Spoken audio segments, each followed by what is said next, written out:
అందరికీ నమస్కారం. నా పేరు మధు మనవాల్. ఈరోజు నా ఇండియా ప్రయాణం గురించి చెప్పబోతున్నాను. డిసెంబర్ 2025లో నేను మా అమ్మ కలిసి ఇండియాకి వెళ్ళాము. విమానం దిగగానే మా మామయ్య మమ్మల్ని మా అమ్మమ్మ ఇంటికి తీసుకెళ్ళడానికి వచ్చాడు. మరుసటి రోజు మా అత్త పుట్టినరోజు. మా విస్తరించిన కుటుంబంతో కలిసి ఆటోలో రెస్టారెంట్కి వెళ్ళాము. మొదటిసారి ఆటోలో డ్రైవర్ పక్కన కూర్చున్నాను. ఎంత సరదాగా ఉండేనో. కొన్ని రోజుల తర్వాత నా పుట్టినరోజు జరుపుకోవడానికి ఒక చిన్న విహారయాత్రకి వెళ్ళాము. ఎక్కడికో తెలుసా? ఈషా ఫౌండేషన్, కోయంబత్తూర్. అక్కడ వాతావరణం చాలా హాయిగా ప్రశాంతంగా ఉండే. ధ్యానలింగం, లింగభైరవి అమ్మ, ఆది యోగి దర్శనం చేసుకున్నాము. అక్కడ ఆవరణంలో ఒక అందమైన తామర మడుగు ఉన్నది. నా పుట్టినరోజు నాడు తామర మడుగు పువ్వులతో విచ్చుకుంది. అది చూసి నా మనసులో ఎంత ఆనందమైందో.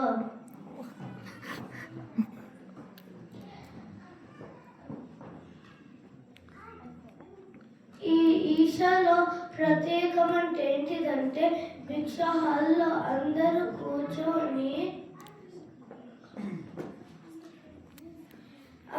కింద కూర్చొని శుభ్రంగా భోజనం చేస్తారు.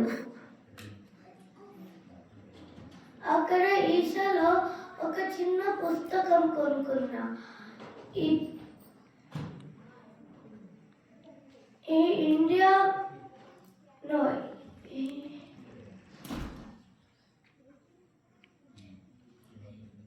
ఈ యాత్ర నుంచి ఇంటికి తిరిగి రాగానే సంక్రాంతి పండుగ వచ్చింది. ముగ్గులు వేయడం, ముగ్గుల్లో రంగులు నింపడం, మామయ్య తోటి పతంగులు ఎగరేయడం, బంతి భోజనం చేయడం, అల్పాహారం తినడం. అబ్బబ్బో, చాలా బాగుండే.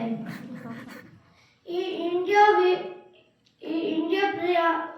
ఇండియా ప్రయాణంలో నాకు రెండు ఇష్టమైన విషయాలు ఏంటిదంటే, మొదటిది మా అమ్మ నన్ను